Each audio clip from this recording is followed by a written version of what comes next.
ቆነጃጅት ታውቃላችሁ? ይሄን በአዲስ ኪዳን ላይ 5 ቆነጃጅት አገኘቻቸውና ውዴ ናታችኋል አለቻቸው። ያንቺ ውድ ማን ነው አሏት። ያንቺ ውድ ማን ነው ሲሏት፣ የኔ ውድማ ጸጉሩ እንዲህ የመሰለ አይኖቹ እንዲህ የመሰሉ አፉ እንዲህ የመሰለ አለባበሱ ሁሉ ነገሩ እንዲህ የመሰለ ሰው ነው አለች። በሩን ከፍታ አላየችም።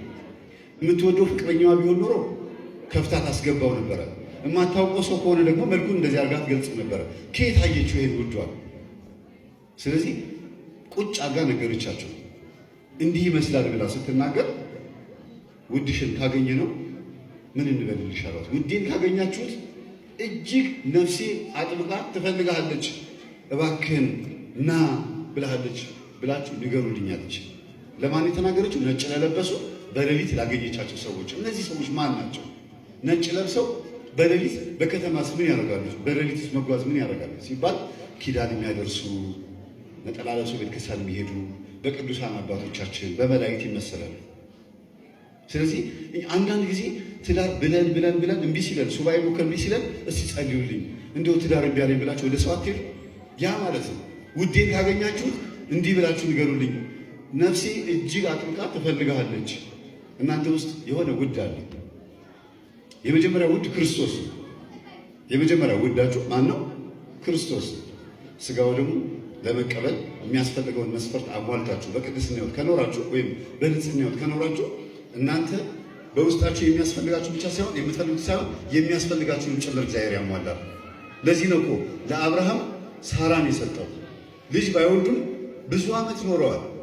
ሰርግ ጋብቻችሁ የማንና የማን ጋብቻ ይሆን ይባላል? የአብርሃምና ምን ማለት ነው? መች ወለዱ?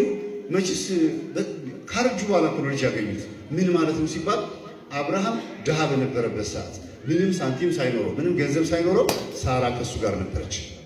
ሳራም ደግሞ እጅግ መልካም ሆና ውብ ሆና ነገስታትን ማግባት ስትችል ብዙ ሰው መርጣ ማግባት ስትችል ድሃውን አብርሃምን አግብታ ከሱ ጋር ስላለች ሁለቱም ተሳስበው ነው የሚኖሩት። መጀመሪያ አብርሃም ድሃ ሆኖ ተከትለዋለች። ይሄ ሰው ይሻለኛል፣ እግዚአብሔር የሚፈራ ሰው ይሻለኛል ብላ። ከዛም ደግሞ በስደት ጊዜ ወደ ግብፅ ሄደው አቤሜሌክ የሚባል ንጉሥ ጋር ሄደው በብዙ ስቃይ ውስጥ እያሉ ደግሞ ሳራ ደግሞ ተመርጣለች። ምን ሆና? ልጅ ባትወልድም ከዛን ጊዜ ጀምሮ በስተርጅናዋ ልጅ ባትሰጠው ቤት ውስጥ የህፃናት ድምፅ ባይሰማም መከነች ሳይል። ለዚህ ነው አባቶቻችን ሲያጋቡ መሐላ ሲያስምሉ ምን የሚሉት?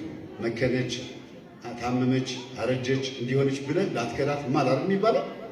ስለዚህ አብርሃም ይህንን አድርጎታል። ለዚህ ነው የአብርሃምና የሳራ ጋብቻ ይሁንላችሁ ሲባል መሃናት ብሎ አልፈታትም።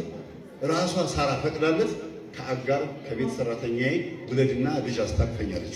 ራሷ ፈቅዳለት። ይሻላል ሲላት አዎ ልጅ መታቀፍ ፈልጋለሁ ብላ መጀመሪያ ማን ተወለደ? እስማኤል። ቀጥሎ ደግሞ ይስሐቅ ተወለደ። ይሄ ሁሉ የሆነው ግን በባልና በሚስት ፈቃድ ነው። ስለዚህ ሳይፈቃቀዱ የሚሆን ነገር የለም። ተፈቃቅደው ነው የሚሆነው። ይስሐቅ ራሱ እንኳን ሚስት ሲያገባ ርብቃ ስትጠየቅ ልጃችሁን ለልጃችን እያለ ነው አብርሃም ተብለው ወደ ርብቃ ቤተሰቦች ሲላኩ ምንድን ያሉት? የርብቃ ቤተሰቦች እኛ በእሷ ሕይወት አይመለከተንም፣ ራሷን ጠይቋት፣ ማግባት ትፈልጊያለሽ ወይስ አትፈልጊም፣ ትሄጃለሽ ወይስ አትሄጂም ብላችሁ ጠይቋት ነው የተባለ። አስቡት፣ ገና ሙሴ ሳይወለድ ገና የዛሬ 3000-4000 ዓመት በአብርሃም ዘመን ልጅ ተጠይቆ መብቷ ተጠይቆ ነበር የምታገባው። ደስ አይልም? የአባቶቻችን አሰራር ይሄ በጣም ድንቅ የሆነ ነገር ነው። እሄዳለሁ አለች። ማን ፍቃድ ስላለ? የእግዚአብሔር ፍቃድ ስላለ። ስለዚህ በሙሽሪትና በሙሽራ መካከል የማን ፍቃድ አለ ማለት ነው? ለፍቃዱ ምልክቱ ካህናት ያቀመሷቸው ስጋና ደም፣ የጸለዩት ጸሎት፣ በአጠቃላይ ያደረጉት ቃል ኪዳን ቀለበት የእግዚአብሔር ፍቃድ መሆኑ ያሳያል። ጠቢቡ ሰለሞን ለዚህ ነው በሶስት የተገመደ ገመድ ጠንካራ ነው አይበጠስም ማለት ነው። አንዱ ሚስት፣ አንዱ ባል፣ አንዱ ደግሞ ማን ነው? እግዚአብሔር። 3 ጉልቻ ያለው ድስት አይፈነገልም። አንዱ ባል፣ አንድ ሚስት፣ አንዱ ደግሞ ማን ነው? እግዚአብሔር ነው።